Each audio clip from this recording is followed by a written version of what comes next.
بسم اللہ الرحمن الرحیم۔ میرے چینل پر خوش آمدید۔ کہانی کا آغاز کرتے ہیں۔ بہت پرانے زمانے کا ذکر ہے۔ کسی شہر میں امانت نامی ایک شخص رہتا تھا۔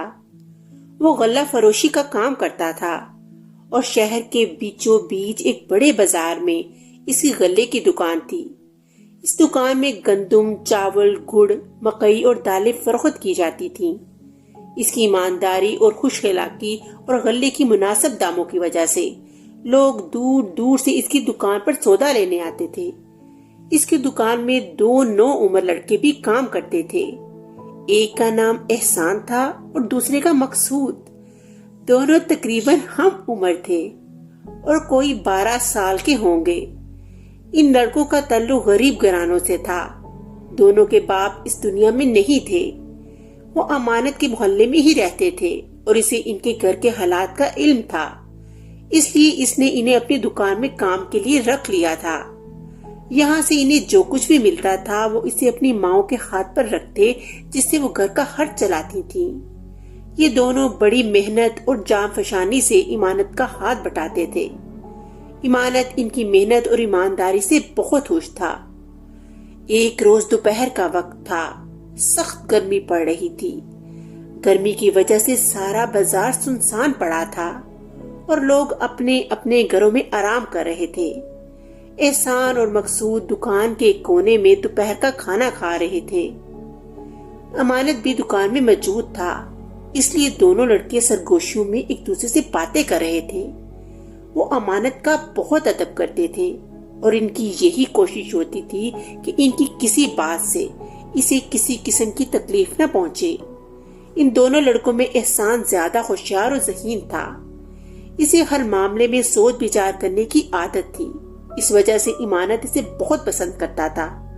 وہ دکان کے معاملات میں بھی بہت دلچسپی لیتا تھا اور اس کو بہتر طریقے سے چلانے کے لیے امانت کو مشورے بھی دیتا تھا۔ وہ مشورے ایسے ہوا کرتے تھے کہ امانت بخوشی ان پر عمل کرتا تھا۔ اسی کے مشورے پر امانت نے ایک لکڑی کی بڑی سی 2 پہیوں کی ہتھ گاڑی بھی بنوا لی تھی۔ جو لوگ زیادہ سامان خریدا کرتے تھے، امانت ان کا وہ سامان اس گاڑی میں لدوا دیتا تھا اور احسان اور مقصود مل کر وہ سامان اس جگہ پہنچا دیتے تھے جہاں وہ گاہک اسے لے کر جانا چاہتا تھا۔ گاہکوں کو اس سہولت سے بہت آسانی ہو گئی تھی۔ اس سے ان کی یہ پریشانی دور ہو گئی تھی کہ سامان کو خود اٹھا کر کیسے لے جائیں۔ امانت اس کام کی اپنے گاہکوں سے ایک دمڑی بھی نہ لیتا تھا۔ چونکہ یہ کام احسان اور مقصود مل کر کرتے تھے، اس لیے اس نے ان کی اجرت میں 5 درہم کا اضافہ کر دیا تھا۔ سمجھو یہ ان کی محنت کا انعام تھا۔ اس وقت کام تو کوئی نہ تھا۔ گرمی کی وجہ سے گاہک دور دور تک نظر نہیں آ رہے تھے اور بازار میں بھی سناٹا چھایا ہوا تھا۔ اس لیے امانت نے سوچا کہ گھر کا ایک چکر لگا لے، شام سے پہلے پھر آ جائے گا۔ اس نے گلے میں پڑی اشرفیاں اور درہم ایک تھیلی میں بھرے اور انہیں اپنے چوگے کی جیب میں رکھا اور اٹھنے ہی والا تھا کہ دکان کے دروازے پر ایک لمبا چوڑا شخص نمودار ہوا۔ اس کے چہرے پر گھنی داڑھی مچھیں تھیں اور اس نے سر پر ایک کپڑا لپیٹ رکھا تھا۔ اسے دکان میں آتا دیکھ کر امانت دوبارہ اپنی جگہ پر بیٹھ گیا اور اسے دیکھنے لگا۔ اس آدمی کے کپڑے اتنے قیمتی تھے کہ امانت کے ذہن میں خیال آیا کہ وہ کوئی بہت ہی امیر کبیر آدمی ہے۔ وہ آدمی اندر آ گیا تو امانت نے کہا، فرمائیے میں آپ کی کیا خدمت کر سکتا ہوں؟ اس آدمی کو دیکھ کر احسان اور مقصود بھی اپنی جگہ سے اٹھ کھڑے ہوئے اور اس کے نزدیک آ کر کھڑے ہو گئے۔ وہ سمجھ گئے تھے کہ یہ امیر آدمی غلہ خریدنے آیا ہے اور انہیں سامان تول کر دینا پڑے گا۔ اس آدمی نے کہا، میرا نام گوہر سوداگر ہے، میں سلطان پور میں رہتا ہوں اور وہی میرے غلے کی دکان بھی ہے۔ اس دفعہ سلطان پور میں بارشیں بہت کم ہوئی تھی، جس کی وجہ سے وہاں زیادہ غلہ پیدا نہ ہو سکا۔ یہی وجہ ہے کہ مجھے اتنی دور سے آپ کے پاس آنا پڑا۔ مجھے کسی نے بتایا تھا کہ آپ ایک ایماندار آدمی ہیں اور آپ کی چیزیں بہت اچھی ہوتی ہیں اور ان کے دام بھی بہت مناسب ہوتے ہیں۔ مجھے بڑی تعداد میں غلہ درکار ہے، کیا اتنا زیادہ غلہ مجھے مل جائے گا؟ اپنی تعریف سن کر امانت بہت خوش ہوا۔ اس نے گوہر سوداگر کو تخت پر بیٹھنے کا کہا اور بولا، خدا کا شکر ہے کہ میرے پاس ہر طرح کا بہت سا غلہ موجود ہے، آپ حکم کریں، آپ کو کیا کیا چاہیے؟ گوہر سوداگر نے کہا، میں اپنے ساتھ 6 اونٹ لے کر آیا ہوں، بس آپ سمجھ جائیے کہ مجھے کتنا سامان چاہیے۔ اس کی بات سن کر امانت حیران رہ گیا۔ اس نے آگے جھک کر دکان سے باہر جھانکا۔ باہر 6 اونٹ کھڑے تھے، ان کی رسیاں سیاہ فام غلاموں نے تھام رکھی تھی۔ اس نے کہا، آپ مجھے بتا دیں کہ آپ کو کون کون سی اشیاء چاہیے، میں انہیں نکلوا کر دے دوں گا۔ گوہر سوداگر نے اس کو سامان بتانا شروع کیا۔ امانت ان چیزوں کو لکھتا جا رہا تھا۔ احسان اور مقصود نے بڑی پھرتی سے سارا سامان بڑے سے ترازو میں تول تول کر دکان کے باہر رکھا، جسے گوہر سوداگر کو غلام اٹھا اٹھا کر اونٹوں پر لادنے لگے۔ اس دوران امانت حساب کتاب کرنے لگا کہ کل سامان کی کیا قیمت ہے۔ اس نے تمام اشیاء کی تفصیل لکھ کر ان کے آگے ان کی قیمت بھی لکھ دی تھی۔ سارا سامان 5000 اشرفیوں کا تھا۔ گوہر سوداگر نے ہزار اشرفیوں کی 5 تھیلیاں نکال کر امانت کے حوالے کی۔ امانت نے ایک تھیلی کو الٹ کر ان کی اشرفیاں تخت پر ڈھیر کی اور مقصود کو پاس بٹھا کر انہیں گننے لگا۔ خود اس نے دوسری تھیلی کھول لی تھی اور ان میں موجود اشرفیوں کو گننے لگا۔ اچانک بے خیالی میں مقصود کا ہاتھ اشرفی کے ڈھیر سے ٹکرا گیا اور چند اشرفیاں زمین پر گر پڑی۔ یہ اچانک ہی اور غیر ارادی طور پر ہوا تھا۔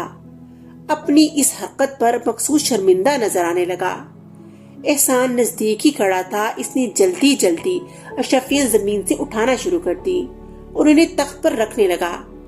اچانک ایک بات دیکھ کر امانت سکتے میں آ گیا۔ اسے اپنی آنکھوں پر یقین نہیں آ رہا تھا۔ جب احسان ان اشرفیوں کو زمین سے اٹھا رہا تھا تو اس نے آنکھ بچا کر ایک اشرفی اپنی جیب میں ڈال لی تھی اور اس بات سے بے خبر تھا کہ امانت اسے دیکھ رہا ہے۔ امانت اس پر بہت اعتماد کرتا تھا اور اسے بہت اچھا لڑکا سمجھتا تھا۔ اس کی اس حرکت سے اسے دلی صدمہ پہنچا، مگر اس وقت تو اس نے احسان سے اس بارے میں ایک لفظ بھی نہ کہا اور ایسا بن گیا جیسے اس نے کچھ دیکھا ہی نہیں۔ اس نے سوچ لیا تھا کہ جب گوہر سوداگر چلا جائے گا تو وہ احسان سے اس بارے میں پوچھ گچھ کرے گا۔ چوری کرنا بری بات ہے۔ اس نے فیصلہ کر لیا تھا کہ اس حرکت کے نتیجے میں وہ اب اسے اپنی دکان پر نہیں رکھے گا بلکہ نوکری سے نکال دے گا۔ تھوڑی دیر بعد جب انہوں نے 5 تھیلیوں کی اشرفیاں گن لی تو امانت نے دیکھا کہ احسان دکان میں موجود نہیں تھا۔ اس کے ذہن میں آیا کہ شاید وہ اشرفی کو کہیں چھپانے گیا ہے۔ ایک مرتبہ پھر امانت کو اس کی حرکت پر افسوس ہوا۔ وہ تو اسے ایک بہت اچھا اور ہاتھ کا صاف لڑکا سمجھتا تھا، مگر آج اس نے ایک اشرفی کی چوری کر کے اس کے اعتماد کو ٹھیس پہنچا دی تھی۔ امانت کی دکان سامان سے تقریباً خالی ہو چکی تھی اور اس میں موجود سامان اونٹوں پر لاد دیا گیا تھا۔ چاروں غلام اس مشقت کے کام سے پسینہ پسینہ ہو رہے تھے۔ امانت نے مقصود کو بازار کی طرف دوڑایا کہ وہ جلدی سے ان کے لیے شربت لے آئے۔ چاروں غلام کام ختم کر کے ایک کونے میں بیٹھ گئے۔ مقصود جلد ہی ٹھنڈا اور خوش ذائقہ شربت لے آیا اور مٹی کے آبخوروں میں ڈال کر سب کو پیش کیا۔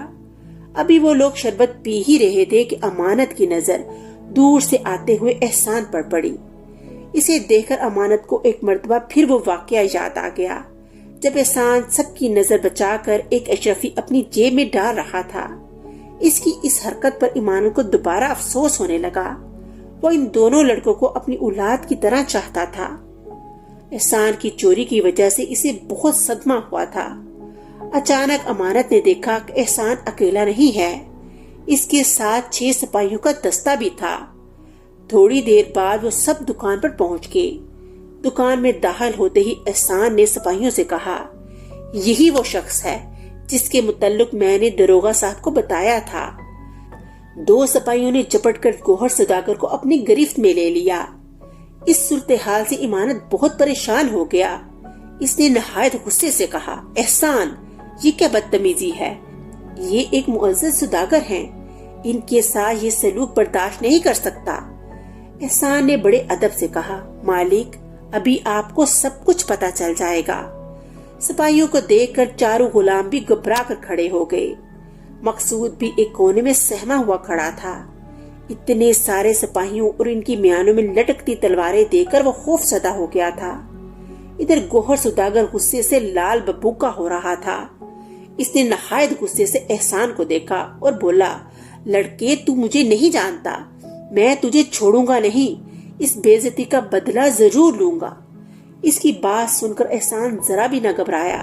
اس نے کہا، جناب آپ کے فریب کا پول کھل گیا ہے، آپ میرے مالک کو دھوکہ دے کر انہیں تباہ کرنا چاہتے تھے، اصلی مال لے کر انہیں نقلی اشرفیاں تھما رہے تھے۔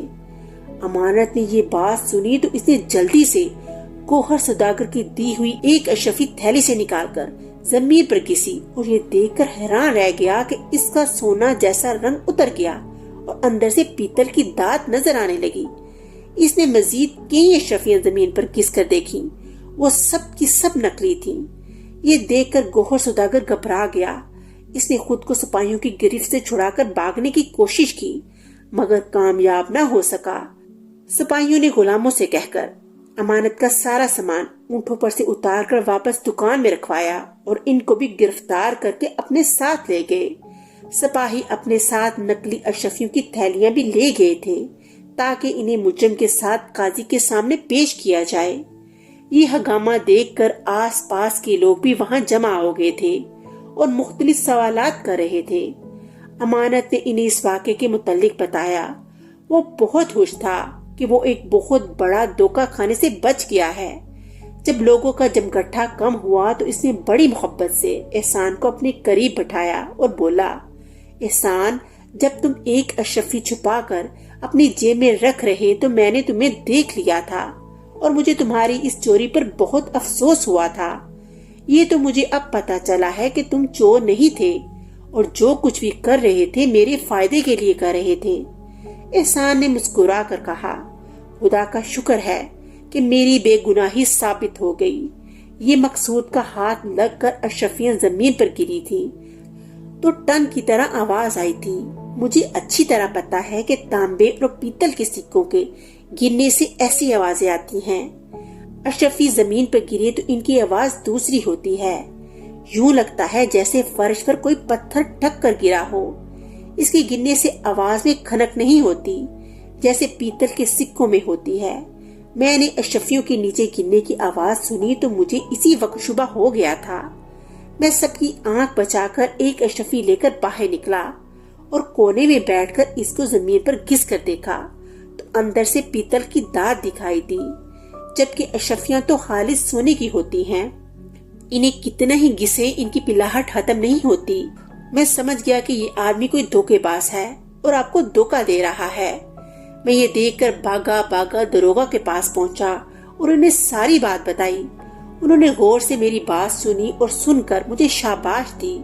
پھر انہوں نے اپنے سپاہی میرے ساتھ کر دیے تاکہ وہ اس نوسر باز کو پکڑ سکیں۔ احسان، میں تمہارا مشکور ہوں۔ تمہاری عقل مندی کی وجہ سے میں ایک بہت بڑے نقصان سے بچ گیا ہوں۔ اگر وہ چلاک سوداگر اپنے مقصد میں کامیاب ہو جاتا تو میرے تباہ ہونے میں کوئی کسر نہ رہ گئی تھی۔ امانت نے کہا۔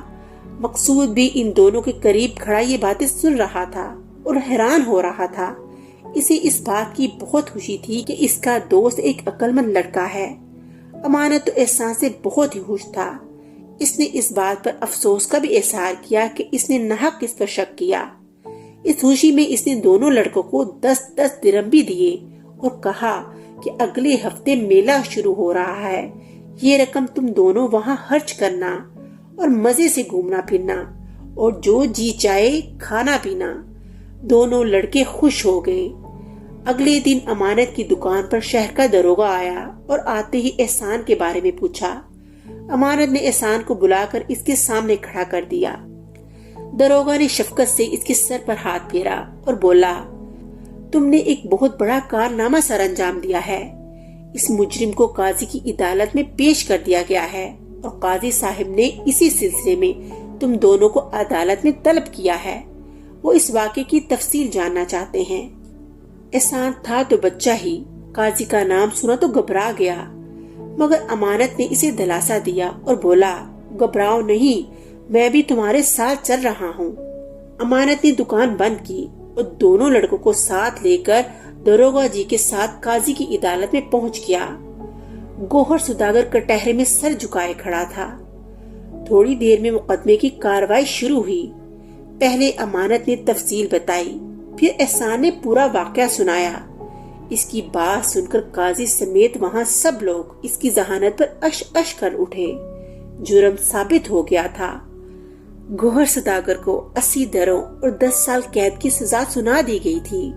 اس کے بعد قاضی نے احسان سے کہا، لڑکے احسان، میں تمہاری ذہانت سے بہت متاثر ہوا ہوں۔ تمہاری اگر صحیح تعلیم و تربیت ہو تو تم بڑے ہو کر ایک بہت اچھے اور قابل انسان بن کر ملک کی خدمت کر سکتے ہو۔ میں نے پتہ کروا لیا ہے کہ تمہارا تعلق ایک غریب گھرانے سے ہے، جس کی وجہ سے تم اتنی کم عمری میں محنت مزدوری کرنے پر مجبور ہو۔ تمہارے اس کارنامے کے صلے میں میں نے فیصلہ کیا ہے کہ سرکاری خزانے سے تمہیں 5 سال تک 200 درہم ماہانہ وظیفہ دیا جائے گا۔ میں تمہارے مالک امانت کو بھی یہ حکم دیتا ہوں کہ تمہاری اچھی تعلیم و تربیت کا بندوبست کرے۔ فارغ وقت میں تم اس کی دکان پر کام کر سکتے ہو، جس کا معاوضہ وہ تمہیں دے گا۔ قاضی کی یہ بات سن کر احسان کو ذرا خوشی نہ ہوئی۔ یہ بات قاضی نے محسوس کر لی تھی۔ اس نے حیرت سے پوچھا، تم خوش نہیں ہوئے لڑکے؟ میں خوش تو ہوں مگر زیادہ نہیں، احسان نے بڑی صاف گوئی سے کہا۔ اس کی کیا وجہ ہے؟ قاضی نے حیرانگی سے پوچھا۔ انعام کا حقدار میرا دوست مقصود بھی ہے۔ اگر اس کا ہاتھ لگنے کی وجہ سے اشرفیاں نیچے نہ گرتی تو مجھے ان کا پتہ نہ چلتا۔ دیکھا جائے تو اصل کارنامہ مقصود کا ہی ہے، جس کی وجہ سے اس سوداگر کی چالاکی کا پردہ چاک ہو گیا۔ احسان کی بات سن کر عدالت میں موجود سب لوگ اس کی دوستی کے اس احسار پر بہت خوش ہوئے۔ قاضی نے مسکرا کر کہا، شاباش لڑکے، تم نے بہت اچھی بات کی ہے اور اپنے دوست کو نہیں بھولے۔ اب ہمارا یہ بھی فیصلہ ہے کہ تمہارے دوست مقصود کو بھی اتنا وظیفہ ملے گا جتنا تمہیں ملے گا، اور وہ بھی پورے 5 سال تک۔ اس کی پڑھائی لکھائی کی ذمہ داری تمہارے مالک امانت پر ہوگی۔ اس کے ساتھ ہی عدالت برخاست ہو گئی۔ سب لوگ اٹھ کر جانے لگے تو مقصود احسان سے لپٹ گیا۔ اس کی آنکھوں میں آنسو تھے۔ امانت نے بھی احسان کو گلے سے لگا لیا۔ اس کے بعد ان دونوں لڑکوں کے دن پھر گئے۔ وہ صبح سے لے کر دوپہر تک پڑھنے کے لیے ایک مکتب میں جاتے۔ وہاں سے واپسی پر وہ امانت کی دکان پر کام کرتے۔ دونوں کی مائیں بہت خوش تھیں، کیونکہ قاضی کے دیے وظیفے کی وجہ سے ان کی غربت دور ہو گئی تھی۔ پھر امانت کی دکان پر کام کرنے کے بعد انہیں پیسے بھی ملتے تھے۔ ان کی ماؤں کی دوسری خوشی یہ تھی کہ ان کے بچوں کی تعلیم کا بندوبست بھی ہو گیا تھا۔ امانت بھی بہت خوش تھا۔ اس نے فیصلہ کر لیا تھا کہ احسان اور مقصود جب بڑے ہو جائیں گے تو وہ ان کو بھی غلے کا کاروبار کروا دے گا، اور اس نے ایسا ہی کیا۔ دونوں لڑکوں کے پاس بہت ساری رقم جمع ہو گئی تھی۔ چند سالوں بعد اسی رقم سے امانت نے انہیں اپنے پڑوس میں 2 دکانیں کھلوا دیں۔ ایک دکان احسان کی تھی اور دوسری مقصود کی۔ امانت کو دیکھ دیکھ کر انہوں نے کاروبار کے طریقے بھی سیکھ لیے تھے۔ وہ امانت کی طرح ہی ایماندار اور خوش اخلاق تھے۔ ان کی تعلیم بھی مکمل ہو چکی تھی، اور یہ تعلیم ان کے کاروبار کو چلانے میں بہت کام آئی، جس کی وجہ سے تھوڑے ہی عرصے میں دونوں دن دگنی اور رات چگنی ترقی کرنے لگے۔ اس طرح کہانی کا اختتام ہو گیا۔ اگلی کہانی کے ساتھ پھر ملیں گے، تب تک کے لیے اللہ حافظ۔